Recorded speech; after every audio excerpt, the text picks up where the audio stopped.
మొట్టమొదటిసారిగా 2000 వాజ్పేయి గారు ప్రధానమంత్రిగా ఉన్నప్పుడు జీఎస్టీ తీసుకురావాలని ఆలోచన చేశారు. ఆ తర్వాత వచ్చిన గవర్నమెంట్ ఏం పట్టించుకోకపోతే మొట్టమొదటిసారిగా నరేంద్ర మోడీ గారు ప్రధానమంత్రి అయిన తర్వాత ఇప్పటికి కూడా జ్ఞాపకం, ఆ రోజు అరుణ్ జైట్లీ గారు ఫైనాన్స్ మినిస్టర్, ఆయన అందరితో మాట్లాడి అవసరమైతే మీకు నష్టం వస్తే నష్టం కూడా మేము భర్తీ చేస్తామని చెప్పి కన్విన్స్ చేసి మొట్టమొదటిసారిగా జీఎస్టీ తీసుకొచ్చారు. ఆ జీఎస్టీ వచ్చిన తర్వాత దిశ ఒక గేమ్ చేంజర్ గా తయారైంది. అవన్నీ నేను చూపిస్తాను.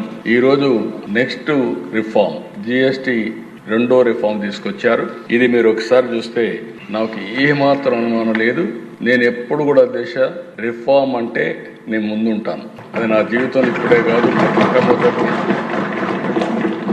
ఒక ఆర్థిక సంస్కరణలన్నా, ట్యాక్స్ రిఫార్మ్స్ అన్నా, టెక్నాలజీ రిఫార్మ్స్ అన్నా నేను ముందుంటాను. చాలా సార్లు ఒక విషయం చెప్పాను, మనందరం గుర్తుపెట్టుకోవాల్సింది, అభివృద్ధి జరిగితే సంపద సృష్టించబడుతుంది. సంపద సృష్టిస్తే ప్రభుత్వానికి ఆదాయం వస్తుంది.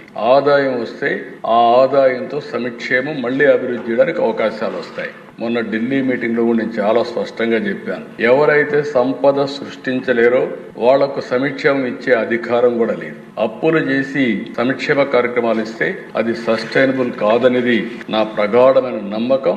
నా సుదీర్ఘ రాజకీయంలో ఇదే ప్రాక్టీస్ చేశాను.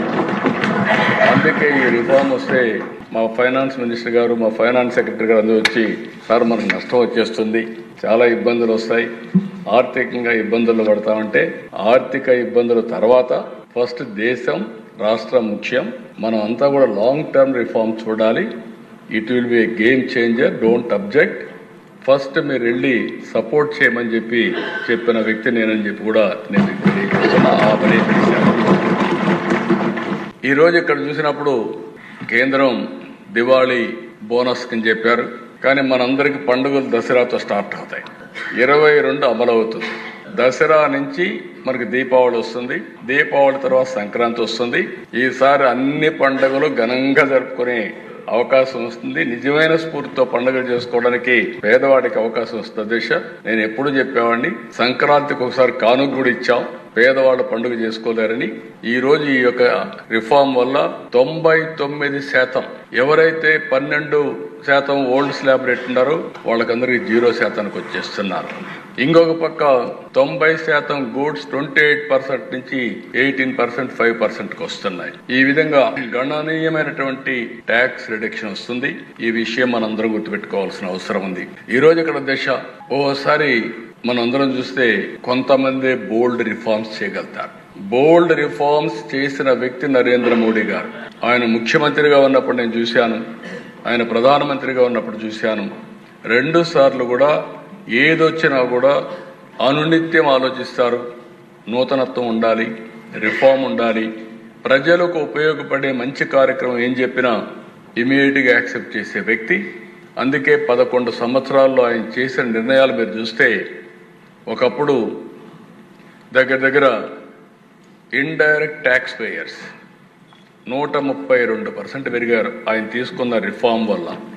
అంటే 2017లో 65 లక్షలుంటే ఈరోజు 1,51,00,000 మంది ఇండైరెక్ట్ ట్యాక్స్ పేయర్స్ వచ్చారు. ఇంకొక పక్క జీఎస్టీ రిసీప్ట్స్ ఒకసారి మీరు చూస్తే 207% ఇంక్రీజ్ అయింది. అది కూడా 2018లో 7.19 లక్షల కోట్లుంటే ఈరోజు 22,08,000 కోట్ల రూపాయలు జీఎస్టీ ద్వారా వస్తా ఉంది.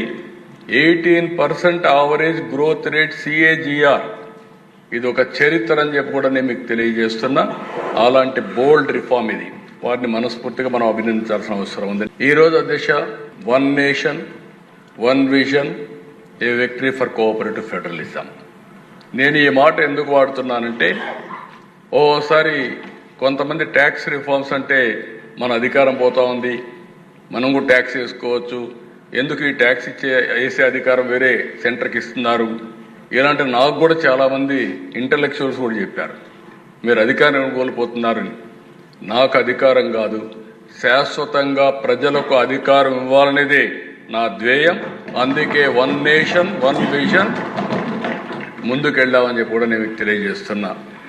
దీనివల్ల యునానిమస్గా కన్సెన్సస్ బిల్డప్ చేశారు ఆల్ స్టేట్స్లో. రెండోది ఒక పొలిటికల్ మెచ్యూరిటీ ఏదైతే ఎన్డీఏ గవర్నమెంట్ చూపించిందో ఎక్కడా డిసెంట్ లేకుండా అన్ని రాష్ట్ర ప్రభుత్వాలని కన్విన్స్ చేసి రిఫార్మ్ తీసుకొచ్చారు. మూడోది ఈరోజు next generation reforms despite growing global instability ప్రపంచం అంతా కూడా 3-4% గ్రోత్ ఏంటంటే 7-8 ఈ రిఫార్మ్స్లో నాకు ఒకటే నమ్మకం కూడా ఉంది.